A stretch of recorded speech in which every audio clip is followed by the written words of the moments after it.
Nós estamos ainda numa série do livro de Atos, e todas as mensagens estão apontando para o tema de testemunhas, e hoje não será diferente. É a penúltima mensagem da série. Domingo passado encerramos a série, e aí começamos um novo livro do mês para estudarmos. Mas, Atos capítulo 11, versículo 22. Atos 11, 22. Diz assim a palavra de Deus: notícias desse fato chegaram aos ouvidos da igreja em Jerusalém, e eles enviaram Barnabé a Antioquia.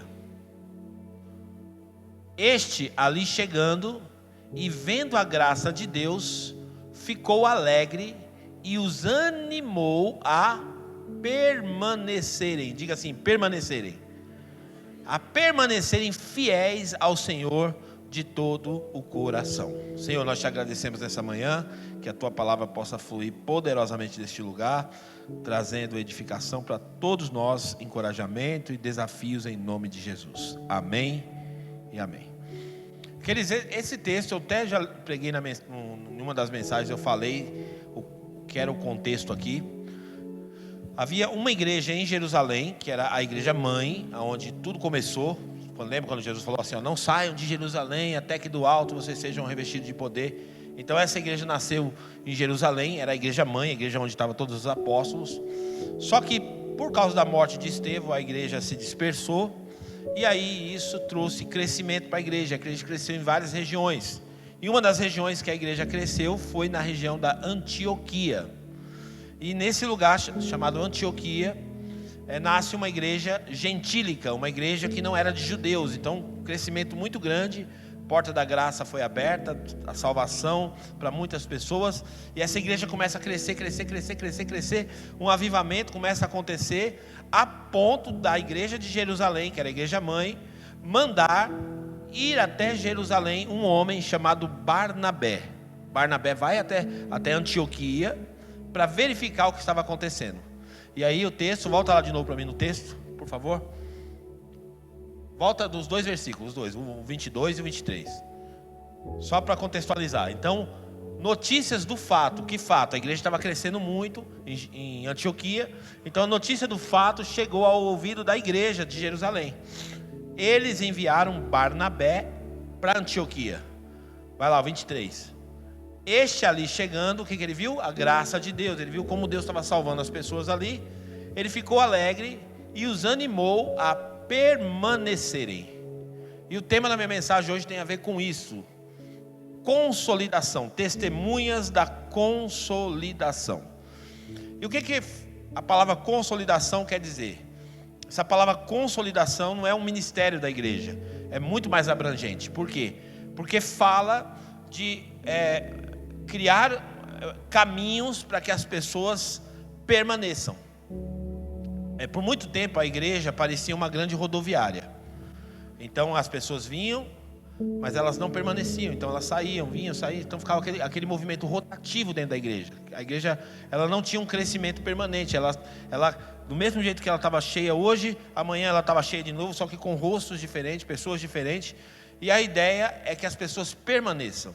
Então Barnabé, ele é uma figura muito importante para falar desse tema na Bíblia de consolidação. Por quê? Porque o próprio nome dele já fala sobre isso. Barnabé, o que quer dizer Barnabé? Filho da consolação. Filho da consolação. E o que é o mesmo nome que é utilizado para Barnabé é utilizado para o Espírito Santo, Paracleto. E o que é o Paracleto? O Paracleto é aquele que anda do lado, é aquele que caminha do lado da pessoa, o Espírito Santo. Então Barnabé, ele é essa figura muito importante no Novo Testamento. Talvez poucos conheçam, a gente conhece mais as figuras mais populares, mas Barnabé pouco se fala dele, mas ele tem um papel muito importante na igreja primitiva, e o papel dele deve ser copiado por cada crente deveria ser um Barnabé. Só para efeito de conhecimento, toda vez que você lê na Bíblia um nome que começa com Bar, toda vez Bar, a palavra Bar quer dizer filho. Então, por exemplo, Barnabé, filho, Nabé, da consolação. Bar Bartimeu, filho de Timeu. Bar Jonas, filho de Jonas. Bar Jesus, filho de Jesus. Barrabás, filho de Abás. E assim por diante. Então toda vez que você vê esse nome, só para efeito de conhecimento, você leu na Bíblia, Bar é filho é para fazer menção de algo.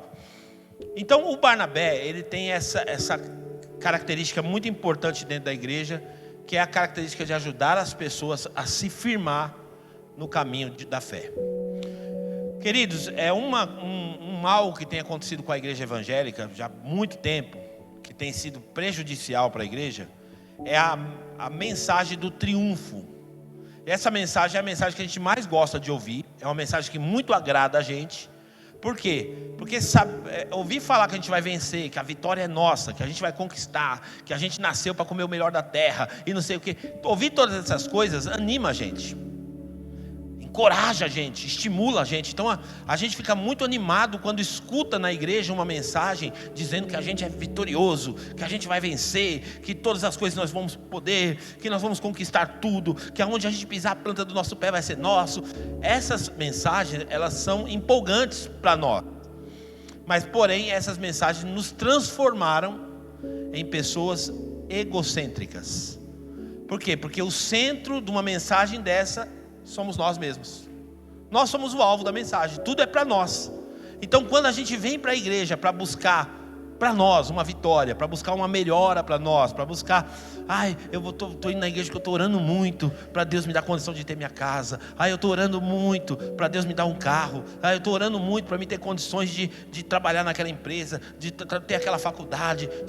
Então quando a gente começa a pensar muito em nós mesmos, isso transforma a gente em pessoas egocêntricas. E o cristianismo é tudo menos egocentrismo. Não tem nada a ver com egocentrismo, não tem nada a ver com nós sermos o centro. Então, essa canção que cantaram por último aqui, eu comecei a meditar, eu falei, puxa, que canção linda.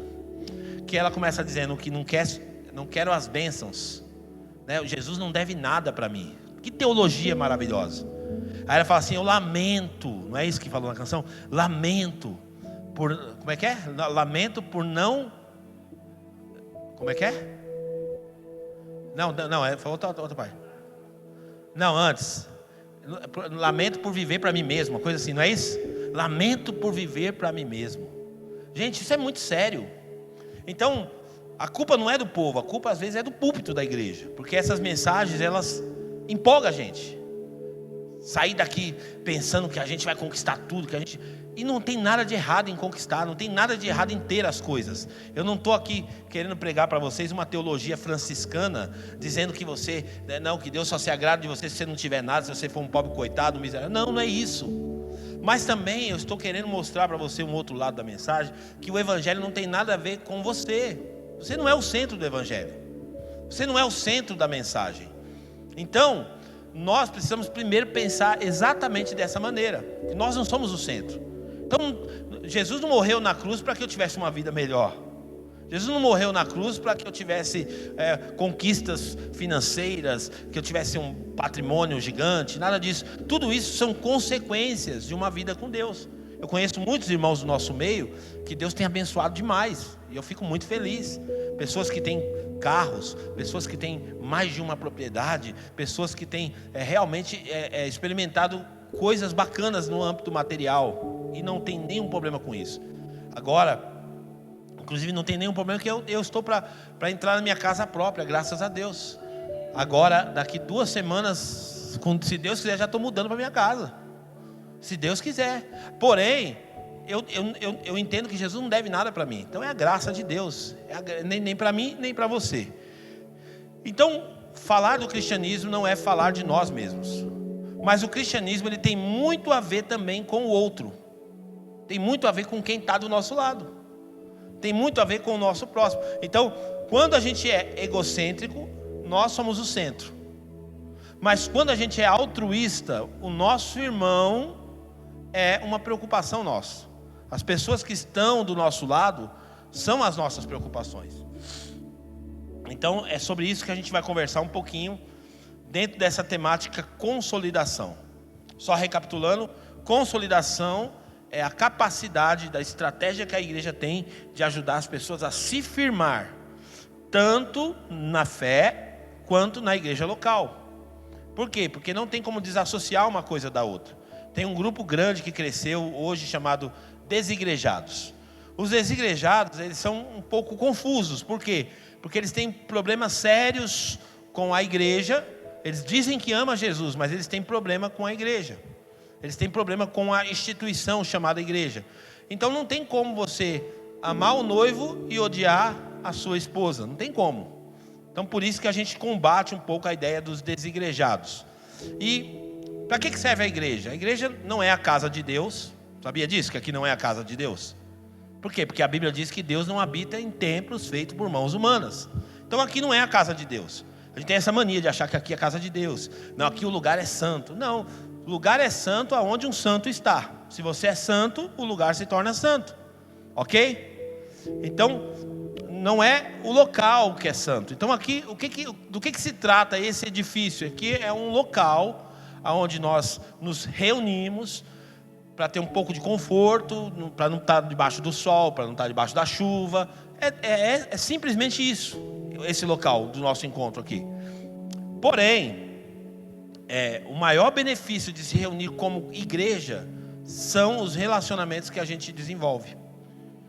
Por isso que o evangelho não se trata de nós, mas se trata das pessoas, no geral, do meu próximo. Então, me reunir com os meus irmãos para congregar, isso é muito bom. Isso agrada o coração de Deus. O que diz lá o Salmo 133? Ó, quão bom e agradável é que os irmãos estejam em união, vivam em união. Então, esse ambiente aqui é um ambiente onde a gente cria os relacionamentos. Então, a igreja tem muito mais a ver com relacionamentos do que com qualquer outra coisa. Relacionamentos. E essa é a grande habilidade que nós como igreja devemos ter. Sabe qual que é a coisa mais linda do evangelho? Pessoas. E sabe qual que é a coisa mais feia do evangelho? Pessoas também.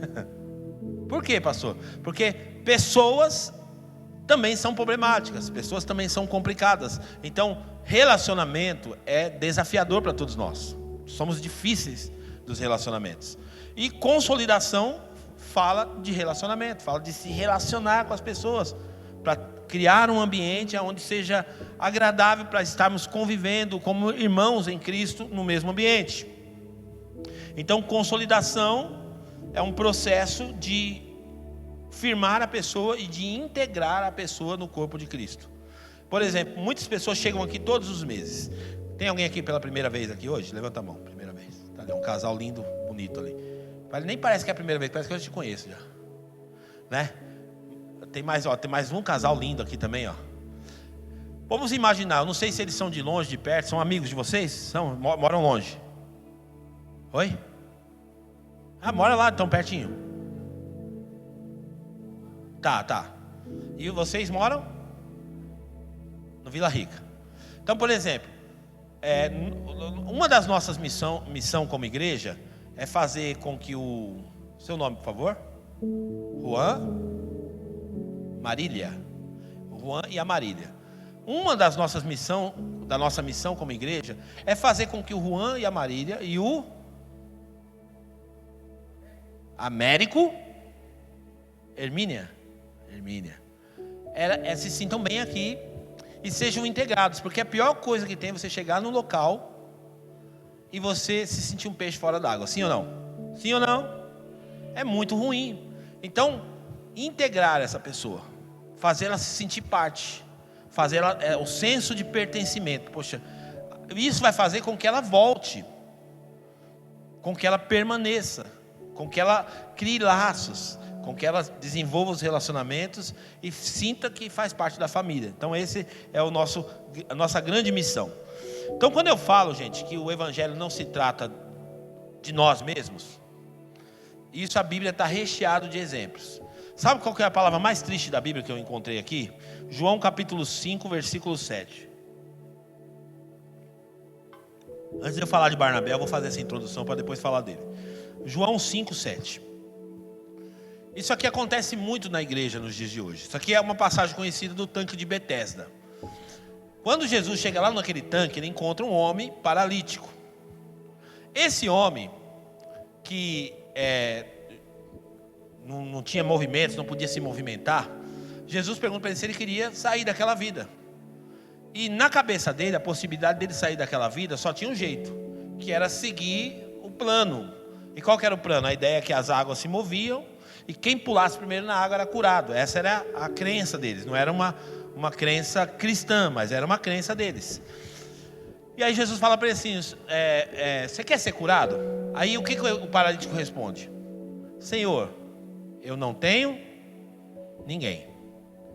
Gente, isso aqui é a palavra mais triste da Bíblia. A pior coisa que tem é você não ter ninguém. Então ele fala assim: eu não tenho ninguém que me ajude a entrar no tanque. Quando a água é agitada, enquanto eu estou tentando entrar, outro chega antes de mim. Porque é mais ou menos cada um por si. Cada um por si. E no Evangelho não combina isso. No Evangelho não é cada um por si. A ideia do Evangelho não é cada um por si. Nós precisamos, como cristãos, pensar no outro, puxar o outro, trazer o outro, se importar com o outro, checar se o outro está bem. Porque é muito ruim quando isso acontece. Então essa fala desse rapaz: eu não tenho ninguém. Para mim não tem esperança nenhuma, porque eu estou sozinho nessa vida. Eu não tenho ninguém para me ajudar. Eu não tenho ninguém que me ajuda. Quando a água se move, muito pelo contrário, cada um passa na minha frente, pega. Por isso que a Bíblia fala uma cultura de você dar honra um para o outro.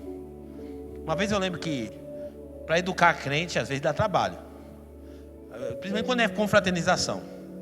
A hora do almoço, aí você fala assim: está liberada a comida. Meu irmão, ninguém pensa em ninguém. Está liberado, meu irmão. Calma. Se a gente entender essa cultura, a gente fala: não, pode ir, pode comer na frente. Quando a gente entende essa cultura de pensar no outro, a gente não vai lá e pega, está tendo carne, vai lá pegar 3 bifes. Eu vou pegar um, porque tem um atrás de mim que vai precisar comer também. Você percebe como é que a gente precisa ser treinado nisso? Como a gente pensa muito em nós mesmos, como se trata tudo da gente. Então isso é para a vida toda. Então essa palavra é uma palavra muito triste. No Antigo Testamento, uma fala muito pontual, são 42 capítulos do livro de Jó. Jó, para quem não sabe, Jó teve uma trajetória horrível. A Bíblia começa falando da sua riqueza, falando da sua família, mas também depois fala que ele perdeu tudo.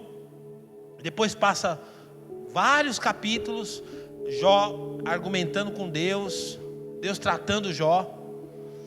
E aí, quando chega em um versículo aqui que me chama a atenção, Jó 42:10, põe para mim por favor. Olha quando que a história de Jó muda.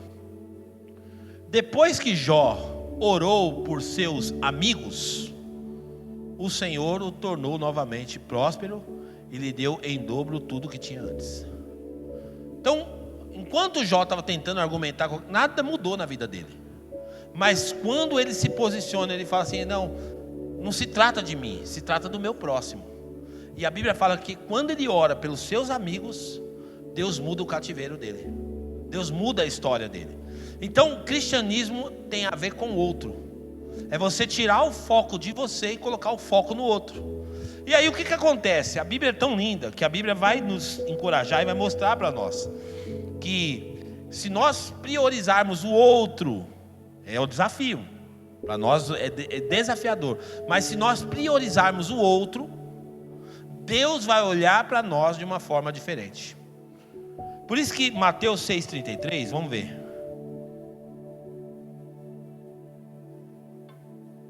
Esse texto muito conhecido, virou adesivo de carro, tudo, mas se você ler o contexto dele, olha o que diz, busquem, pois, em primeiro lugar, o reino de Deus e a sua justiça, e todas essas coisas lhe serão acrescentadas.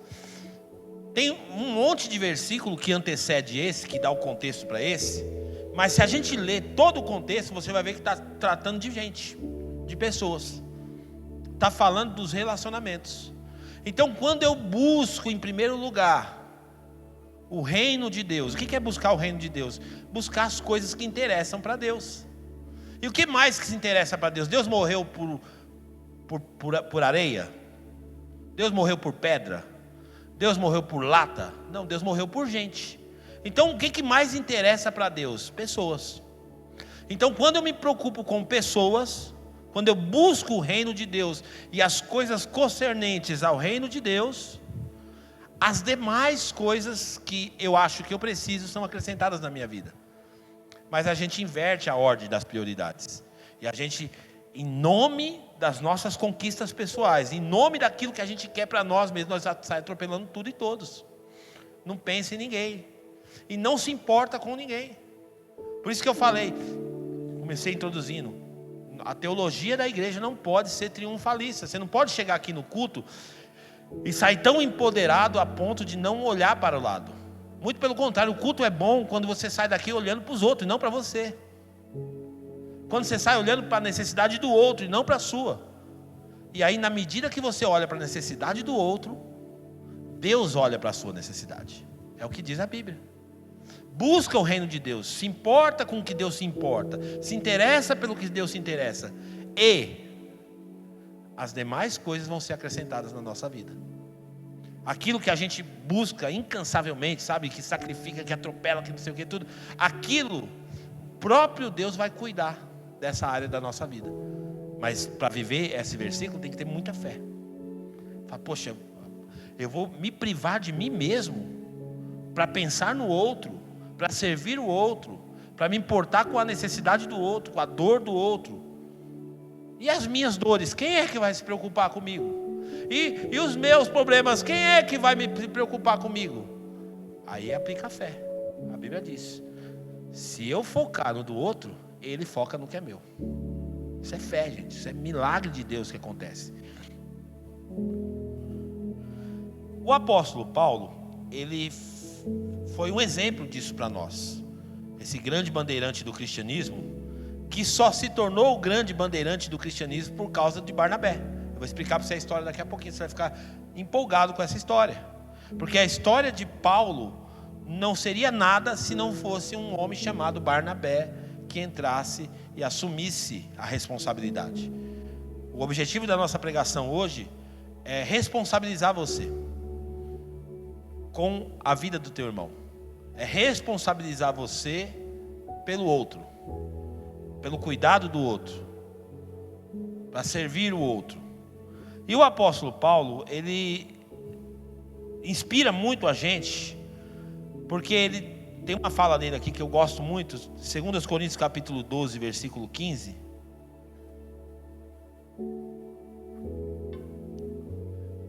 Olha que fala preciosa.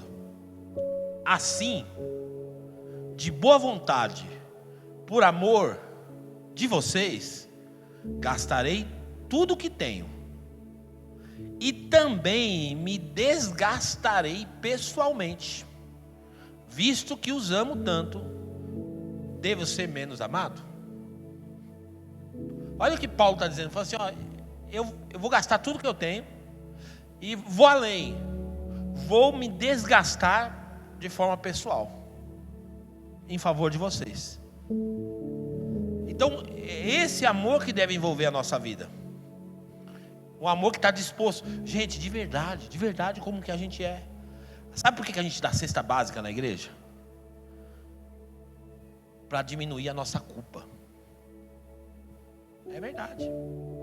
É só para aliviar a nossa consciência. Porque o que é mais fácil? Se importar de fato com o problema de alguém ou dar uma cesta básica? Uma cesta básica. Porque eu dou a cesta básica lá, tá bom, agora alguém resolve o problema dele aí, cada um por si, tchau.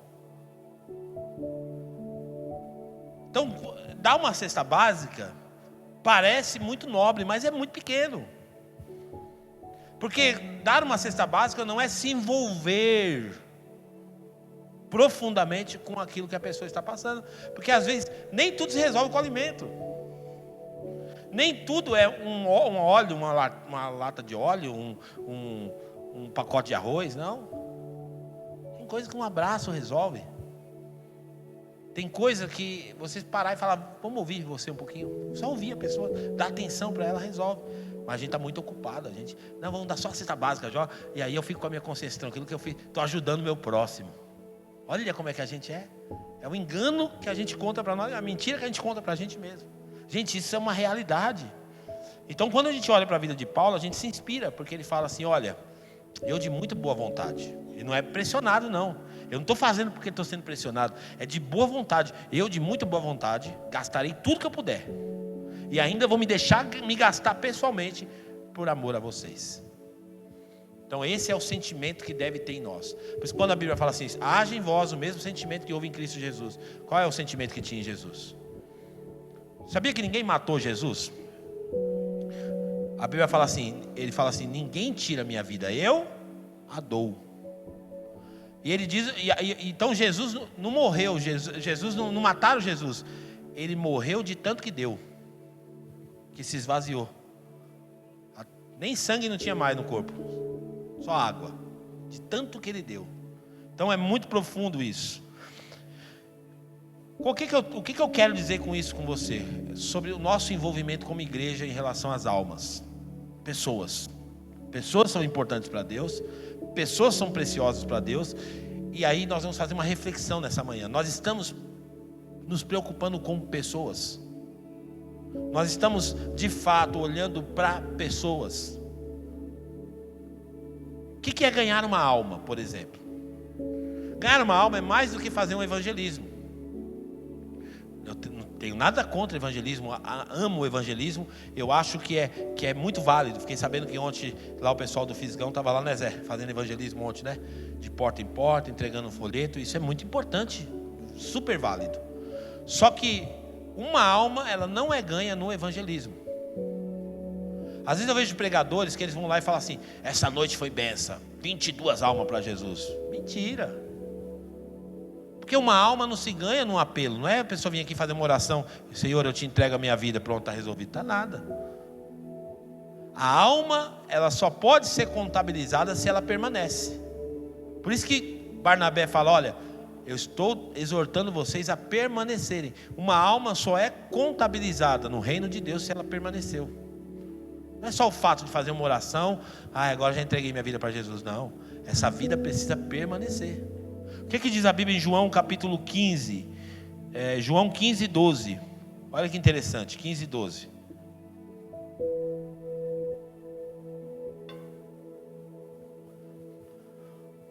O meu mandamento é este: amem uns aos outros como eu os amei. Continua. Ninguém tem maior amor do que aquele que dá a sua vida pelos seus amigos. Olha que forte isso. Jesus está falando dele mesmo, né? O meu amor é tão grande que eu dou a minha vida por vocês. Continua. Vocês serão meus amigos se fizerem o que eu lhes ordeno. Já não os chamo de servos, porque o servo não sabe o que o seu senhor faz. Em vez disso, eu os tenho chamado de amigos, porque tudo o que ouvi de meu pai lhes tornei conhecido. Ele está falando com os seus discípulos ali. Vai. Vocês não me escolheram, mas eu escolhi vocês, e com um propósito, para vocês irem e darem fruto. Ok? Então a primeira parte da minha missão é ir dar o fruto, o evangelismo, falar do amor de Deus. Estou dando o meu fruto. Porém, esse fruto, ele tem que fazer o quê? Ele tem que o fruto que permanece, a fim de que o Pai lhes conceda o que pedirem em meu nome. Então o fruto precisa permanecer. E para uma pessoa permanecer, gente, não é simplesmente assim, eu ganhei essa alma e joga ela dentro da igreja e está tudo resolvido. Não. Ela precisa ser de alguém para andar junto com ela. Precisa ter alguém que se importa com ela, que faz um telefonema para ela de vez em quando, que nota que ela não está presente no culto. A gente é tão egoísta que o irmão falta, a gente não percebe. A gente não percebe que o irmão faltou, e a gente é tão cara de pau que o irmão fica um mês sem vir na igreja. Aí quando a gente encontra ele na igreja de novo, fala assim, ô irmão, estava com saudade. Saudade mentirosa que é essa? Se você tivesse com saudade, tinha ligado. Se tivesse com saudade, tinha ido atrás. Se tivesse com saudade de fato, tinha perguntado onde que você mora, para ir na sua casa. Olhar na cara do irmão, que saudade. Saudade nada, meu irmão. Então a gente tem muito essa máscara que a gente usa. E o Evangelho fala exatamente disso, de se importar com o outro nesse sentido. O fruto precisa permanecer. E se não está permanecendo, não é fruto permanente. Então, essa é a grande proposta do Evangelho.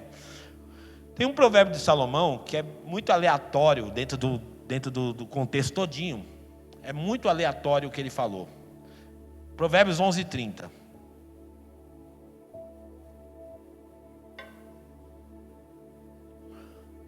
Provérbios 11:30, ele fala assim, ó: o fruto da retidão é a árvore da vida, e aquele que conquista almas é sábio.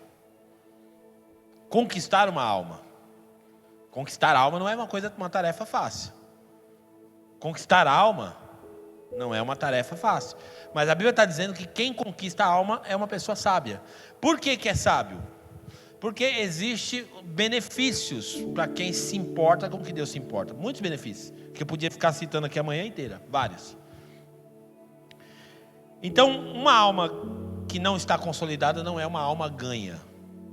Então, nosso papel na igreja, a responsabilidade de todo crente, não é a responsabilidade do ministério de consolidação, não é a responsabilidade só do pastor, mas todo crente deveria ter essa responsabilidade, que é se importar com as pessoas, se importar com o outro.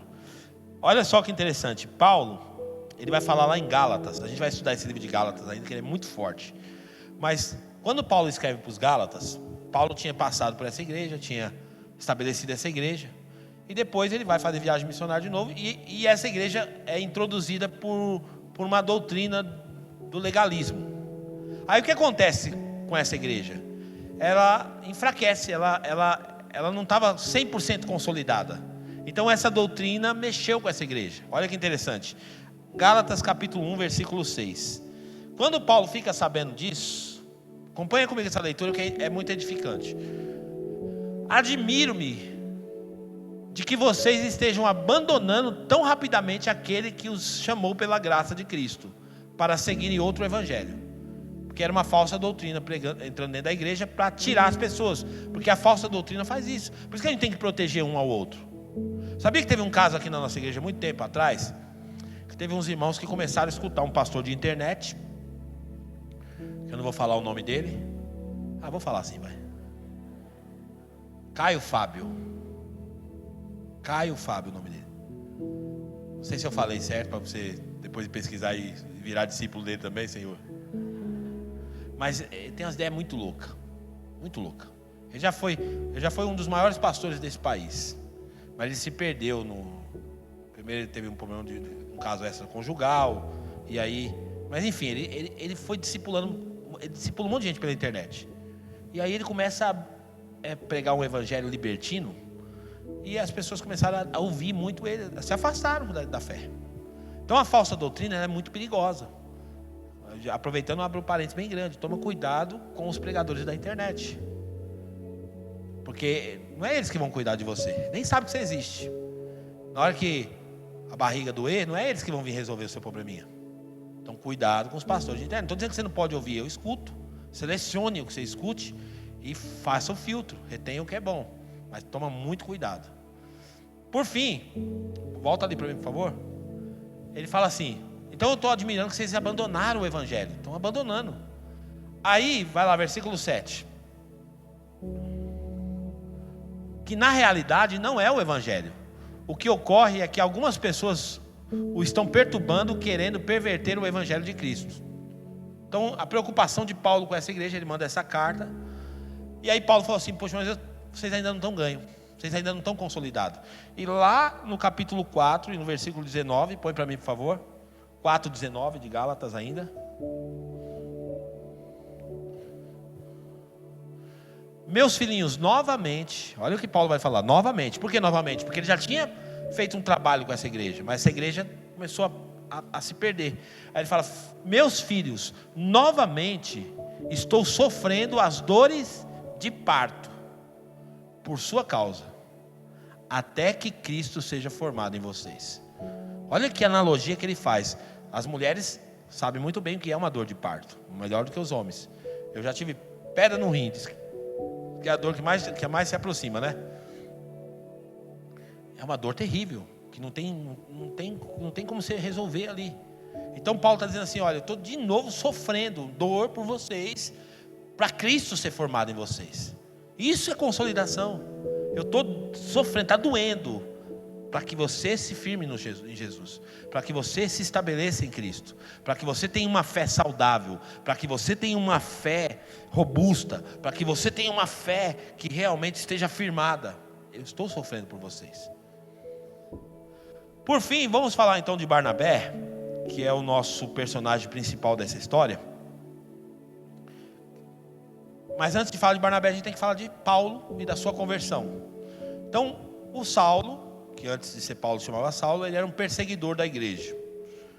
Ele fazia isso de forma zelosa. Ele não fazia porque ele era mau, mas que ele achava que o cristianismo era um problema para a igreja. Então ele queria resolver da forma, na violência. Ele falou, não, ninguém vai brincar com Deus não, tal. Até que a palavra de Deus nos fala que Jesus se revelou a ele. Ele teve um encontro com Jesus. Naquele momento, no caminho de Damasco, uma luz brilha, e ele ouve a voz de Jesus: Saulo, Saulo, por que você está me perseguindo? Agora vamos pensar junto. A gente hoje fala de Paulo, fala dos seus escritos, fala das suas frases. Uau! Mas antes dele ser Paulo, ele era Saulo. E Saulo era o quê? Um novo convertido. Era alguém que não conhecia nada ainda. Ele tinha experiências teóricas, porque estudou com Gamaliel, mas ele não conhecia nada sobre a graça de Deus, nada sobre o cristianismo, nada sobre igreja, nada sobre viver em comunidade. Então esse Saulo agora era um novo convertido que estava nascendo ali no ambiente da igreja. E o que a igreja precisava fazer com ele? A igreja precisava acolher Saulo. E aí eu gosto muito desses textos que eu vou ler. Vamos lá, Atos capítulo 9, versículo 8. Olha o cuidado de Deus com a pessoa que está chegando no evangelho. Saulo levantou-se do chão e, abrindo os olhos, não conseguia ver nada. E eles o levaram pela mão até Damasco. Porque é assim, quando a gente se converte, alguém tem que levar a gente pela mão. Alguém tem que levar a gente pela mão. Ninguém cai de paraquedas no evangelho e permanece. Não, alguém leva você pela mão. A gente estava vendo o testemunho. Quem viu o testemunho do Isaac lá no podcast? Alguém viu? Mas Davi e Vanusa aqui, foram os primeiros que acompanharam, pegaram na mãozinha, ajudaram para o Isaac ficar firme. Vamos lá, continua. Por 3 dias ele esteve cego e não comeu e nem bebeu. Em Damasco havia um discípulo chamado Ananias. O Senhor o chamou numa visão. Ananias, eis aqui, Senhor, respondeu ele. Então o primeiro crente que vai se envolver com o processo de consolidação é o Ananias, na Bíblia. Esse Ananias, depois ninguém nunca mais ouviu falar nele. Mas olha a importância dele no evangelho. Porque não se trata de ser famoso, gente. Não se trata de estar aqui em cima do púlpito, não. Tem muita gente que faz muito mais pela igreja sentado no banco do que com o microfone na mão. Então isso aqui é um detalhe. O alvo de ser um líder na igreja não é o microfone, é o serviço. Sabe qual que é o estilo do ministério de Jesus? Bacia e toalha para lavar o pé. Esse é o ministério que nós devemos nos inspirar. Continua. Então esse Ananias, o próprio Espírito Santo fala com ele, e ele fala assim para Ananias: o Senhor disse, vá à casa de Judas, na rua chamada direita. Olha que legal isso. Ele fala assim para Ananias: Ananias, você precisa fazer uma visita para uma pessoa, numa casa. O evangelho, gente, nos provoca a se movimentar. Por isso que a gente deu um papelzinho aí. Vocês receberam uma pranchetinha? Receberam? Ali vocês vão pôr o endereço de vocês, o telefone de vocês, e alguém vai entrar em contato com vocês. Olha que interessante aqui, ó. Na rua chamada direita tinha um endereço. Porque as pessoas não, elas é mais do que um número dentro da igreja. Elas têm um endereço. Elas têm um lugar onde elas moram. Elas têm uma família. Então a própria palavra mostra que o Espírito Santo se preocupava com isso. Ó, vai lá na casa do homem chamado Judas, lá na rua direita, e pergunte por um homem de Tarso chamado Saulo. Ele está orando, tinha acabado de converter, estava tendo uma experiência com Deus. Vai lá e pergunta pelo tal de Saulo. Eu estou imaginando Saulo recebendo essa visita na casa. Apesar de estar cego ali, mas a gente se sente importante, não é verdade? Eu já visitei muitas pessoas, e tem gente que às vezes até crente, antigo, tudo, quando eu visito, fala assim: nossa, pastor, estou tão feliz, eu nunca tinha recebido uma visita na minha casa. Nunca o pastor veio na minha casa, nunca o irmão veio na minha casa. Então, a visita é uma das maiores armas de alguém que se interessa por gente. Visitar pessoas. Então, olha só que interessante. Tirou Ananias da sua zona de conforto. Olha para o seu irmão e fala assim: Deus vai te tirar da zona de conforto. Porque tudo que a gente quer agora nesse friozinho, o que é? Netflix, chocolate quente, ou um caldinho, um edredom e um sofá que puxa assim, ó. É tudo que a gente quer. Visitar alguém, pastor, tá louco. Eu estou numa série lá da Netflix lá que já estou no 14º episódio, no 354, não sei da onde. Porque é tudo que a gente quer na vida, gente. É as coisas que dá prazer pra gente. Não quer sair para ir na casa de ninguém. Não quer se interessar por ninguém, não quer se importar com ninguém. Deus vai tirar os crentes da zona de conforto. Ananias, então vai lá. E Ananias ficou meio com medo, que falou, mas Jesus está me mandando na casa de Saulo, mas esse cara não matava os crentes? Eu sou crente, eu acho que eu vou morrer. Jesus está mandando eu morrer, então, essa é a verdade. Continua, por favor. Olha lá, vai lá. Numa visão, ele viu um homem chamado Ananias chegar e impor-lhes as mãos para que voltasse a ver. Então aqui está contando todo o cenário. Paulo já estava tendo essa visão que vinha um homem orar por ele, colocar as mãos na cabeça dele. Gente, porque é importante isso, você chegar na casa da pessoa, orar por ela. Às vezes Deus vai dar visão para uma pessoa, vai curar uma pessoa, vai resolver o problema de uma pessoa com a sua visita. Não é com a visita do pastor, é com a sua visita. Isso é muito importante. Vai lá. Não, é isso, até aí. Eu vou ter que pular alguns versículos para a gente pular a história, para a gente correr com a história. Mas depois você lê a história. Paulo então vai lá, as escamas caem do olho, ele começa a se envolver com aquele primeiro contato com a fé. Está se envolvendo ali e tal, e tá naquela região ali. Só que despertou inveja nos judeus. Os judeus que eram inimigos do cristianismo queriam matar Paulo, o novo convertido Saulo. Atos 9:23. Atos 9:23. Pula lá para o versículo 23 agora. Decorrido muitos dias, os judeus decidiram de comum acordo matá-lo. Porque estavam com raiva. Como é que um cara que era perseguidor da igreja, era um aliado deles, agora está contra eles? Continua. Mas Saulo ficou sabendo do plano deles. Dia e noite eles vigiavam as portas da cidade a fim de matá-lo. Gente, isso aqui tem uma metáfora espiritual nisso. Por quê? Porque a gente sabe que a gente tem inimigos que são invisíveis. Os inimigos do povo de Deus.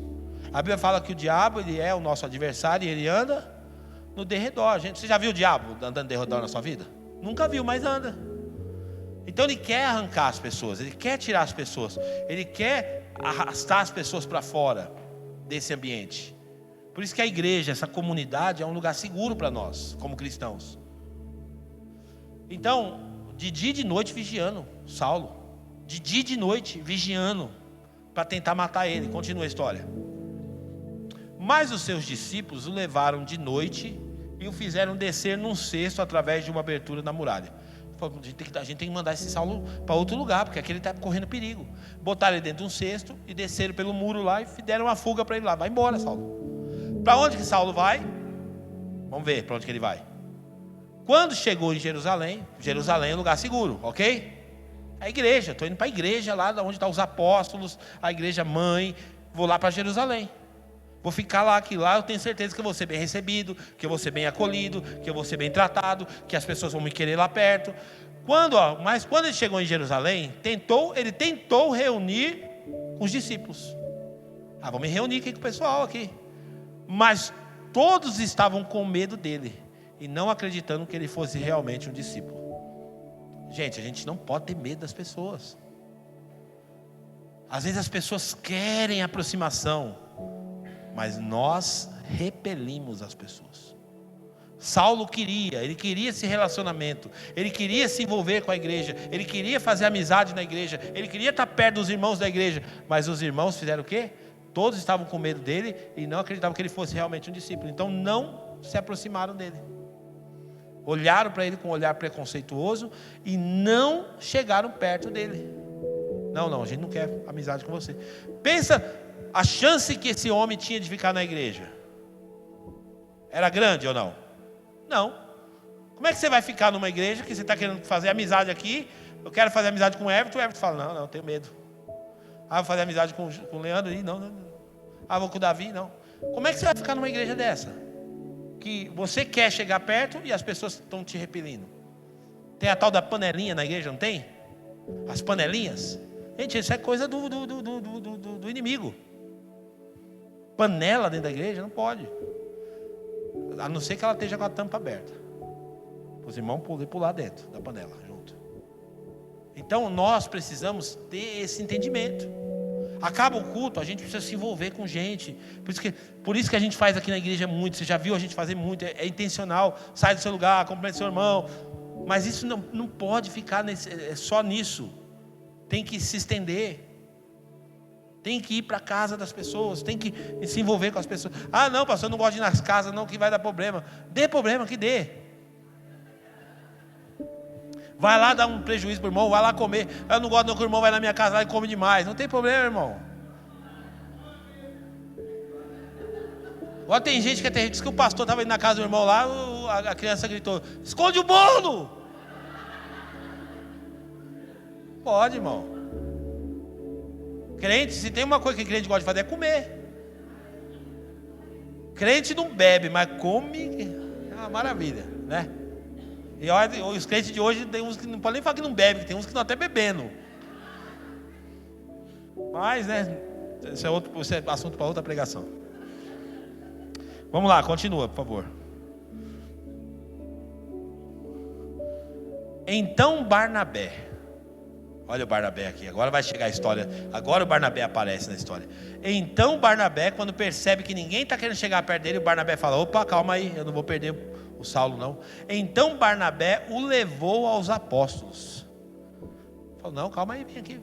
Trouxe ele consigo e levou para os apóstolos. Ele foi apresentar para os irmãos da igreja, para os pastores da igreja. Trouxe o cara para perto. Gente, tem gente que não consegue ganhar uma alma para Jesus, mas já tirou umas 10 dentro da igreja. Ele não consegue trazer uma, mas por causa dele uns 10 já foram embora. Por quê? Porque não consegue entrosamento com os outros. Olha para o seu irmão e fala assim: quem precisava ouvir essa faltou hoje.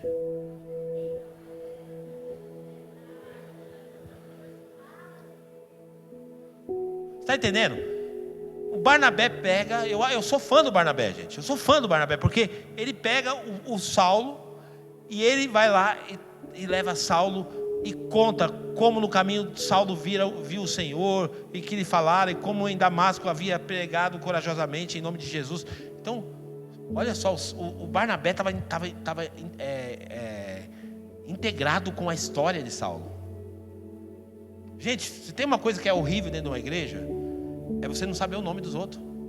Ô rapaz, aquele irmãozinho lá, aquele que tem o carequinha. É Reginaldo o nome dele. Tem mais careca por aí, né? Tem mais, né? Gente, é horrível isso. Como é que você pode conviver com a sua família? É a mesma coisa do pai não saber o nome dos filhos. É a mesma coisa dos irmãos não saber o nome do irmão. Ô, você não é irmão? Eu não esqueci o nome do meu irmão. Isso mostra que a gente está longe um do outro. Então, um exercício para nós sabermos o nome das pessoas. Eu gosto muito de aprender nome. Nome é importante. José, Vitória, Everton, Alex, só a esposa que não decorei o nome das duas ainda. Juliana e Ana Carolina, Neivaldo, Cleiton, Bruna, Célia, Davi, Juan, Marília, Charles, Silvana, Kleber, Paul, Paul, Sheila, a Eunice está para lá, né? Alan, como é que é o nome da filha? Agora que eu não esqueci o nome. Como é que é o nome dela mesmo? É Elisha, né? Vanderlei, Juliana, Leandro, Elisandra, Davi, Vanusa, Vandeilson, Fabiano, Érica, Wellington, Gui, Isabel, Lineker, Duda, a mãe que eu não lembro, Márcia, Gustavo, LOL. Agora essas duas irmãs que são tão abençoadas, só que eu não lembro o nome delas. Dalva, Ivani, tá? Eu vou decorar, tá? Jennifer, Giovanni. O sol está não deixando eu ver, mas é a Stephanie que está aqui, né? Stephanie. Rafael lá sentado. Ralph, Thaís, Júlia. Dona Mari. Dona Mary. A Manu. A Rayane. Aqui o tic-tac já parou. Isso. De novo. Nunes. Marcilene. Stephanie. A Aline. Chega, gente.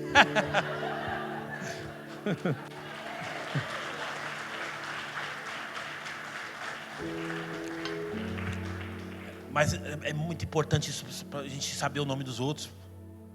Aprenda o nome das pessoas, é importante isso. Então, o Saulo, quando o Barnabé chega, o Barnabé estava sabendo tudo. Esse aqui o nome dele é Saulo. Olha, sabe o que aconteceu com ele? Ele teve uma experiência com Deus no caminho de Damasco. Sabia a história da pessoa. Isso é muito importante. Continua, por favor. Vai lá. Volta lá para mim no Atos lá.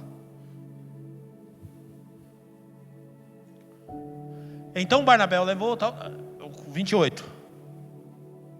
Assim Saulo ficou com eles.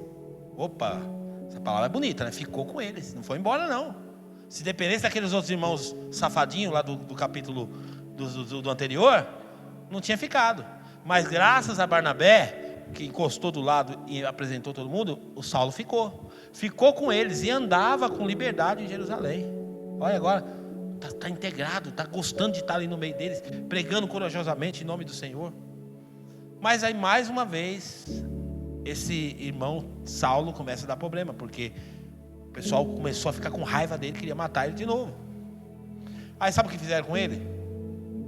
Compraram uma passagem para ele, botaram ele dentro do navio e falou: vai embora para Tarso, para sua cidade, vai lá para casa da mamãe, para o papai, fica para lá. Só que o problema é que esqueceram ele para lá. E a Bíblia não vai falar mais dele. Você vai perceber agora que do capítulo 9 em diante, não se fala mais de Saulo. Sumiu. Saulo sumiu na história.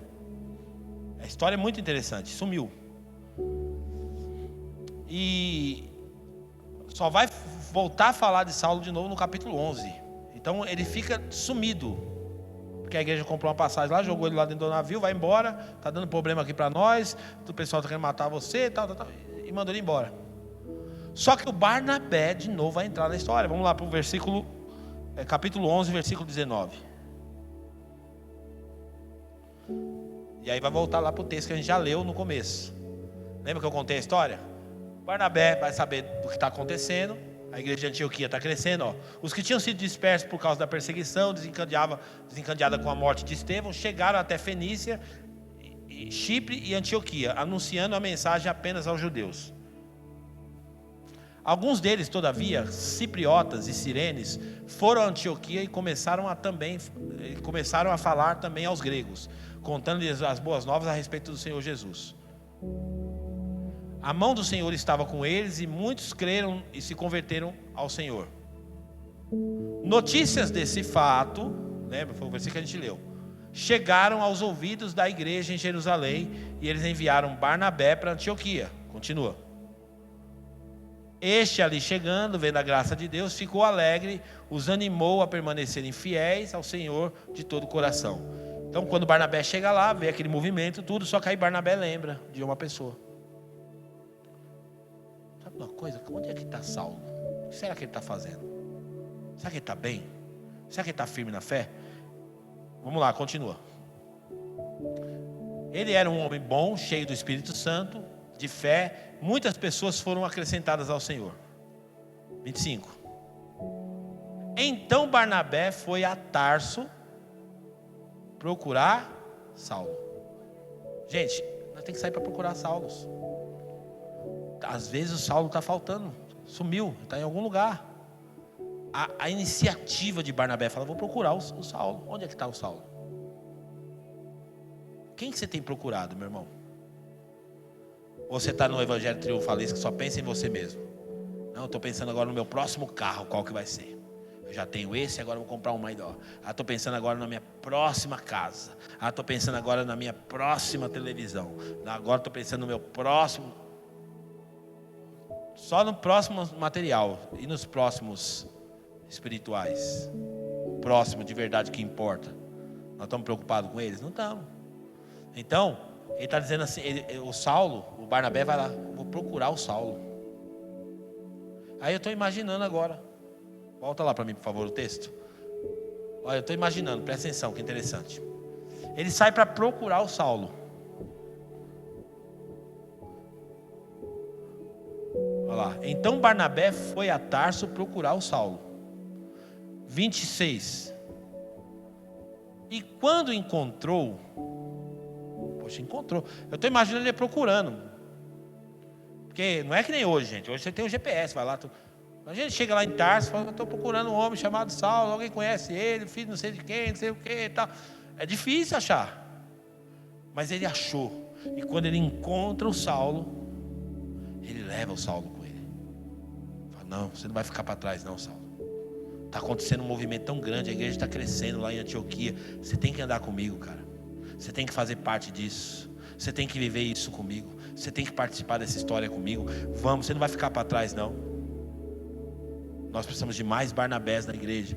Levou para Antioquia. Assim, durante o ano inteiro, Barnabé e Saulo se reuniram com a igreja e ensinaram a muitos. E em Antioquia, os discípulos foram pela primeira vez chamados de cristãos.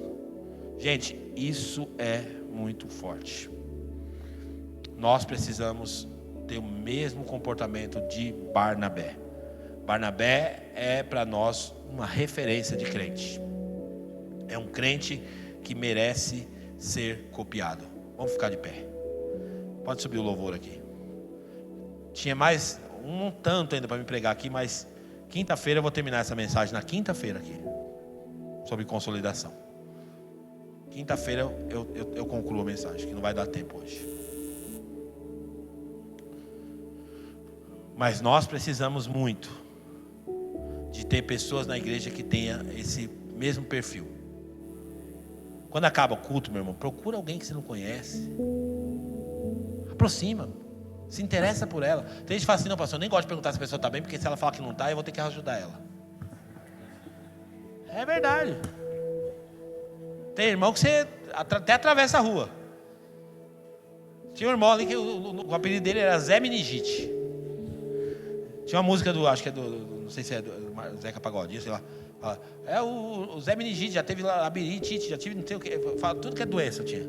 O cara, você encontrava o cara, tá tudo bem, não ia, rapaz, agora tô com a rinite, tô com não sei o que.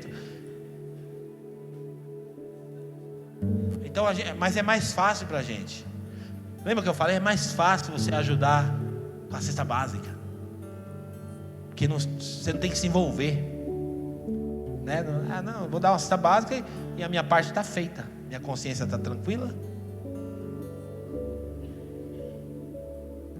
Não, queridos.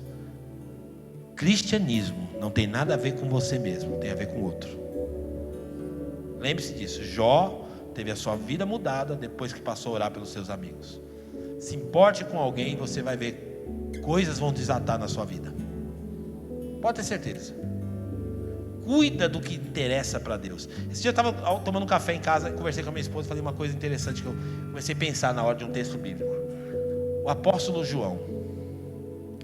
O apóstolo João, ele era o único que teve a oportunidade de deitar a cabeça dele no peito de Jesus. Aí eu fico pensando, o que ele escutou o coração de Jesus bater? Ele foi o único que colocou a cabeça no peito. Ele escutava as batidas do coração de Jesus. Pelo que o coração de Jesus bate? Já parou para pensar nisso? Pelo que o coração de Jesus bate? O coração de Jesus bate por pessoas. Pessoas são importantes. Pessoas são importantes. Coisas passam. Coisas perdem valor. Pessoas não. Vamos olhar para as pessoas. E o nosso desafio como igreja, como comunidade local, é sermos uma igreja tão família, mas tão família, mas tão família. Nós não somos perfeitos. Não somos. Mas nós queremos ser muito família. Queremos ser. Essa tem sido a nossa maior missão. Ser família. A gente quer ser família. Quantos aqui já brigou com o irmão físico, irmão de sangue? Tem hora que você briga com o irmão, normal. Porque numa família, o irmão briga. Eu brigava com o meu irmão. Uma vez eu peguei um cabo de vassoura.